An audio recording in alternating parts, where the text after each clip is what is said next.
Hey, this video is an overview of our HubSpot Audit dashboard, and this is a little bit behind the scenes when we are delivering HubSpot portal audits to clients.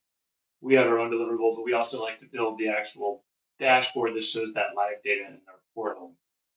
So not only is that a good companion to the audit, this is a useful dashboard for anyone who wants to keep track of their data hygiene in HubSpot.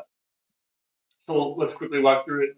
The reports include things like contacts by traffic source and channel over time, so you know where your contacts are coming from, how many of them are marketing contacts, uh, metrics like unsubscribed and hard bounce rates, so you have an understanding of the health of your contacts and maybe who needs to be pruned.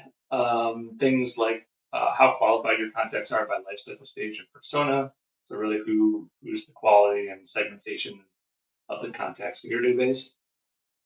And then we like to have reports showing, missing important information like name, company name, industry, or email.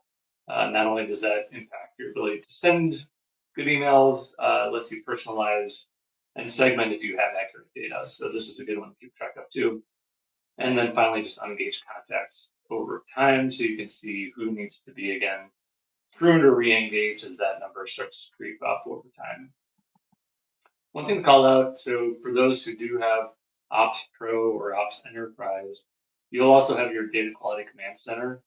And there's a lot of different views in here, but just starting at the top, this is another great holistic way to just see the health of your data, any formatting or duplicate issues that are popping up. So if you do have access to this, we do highly recommend taking advantage of that to stay on top of your data.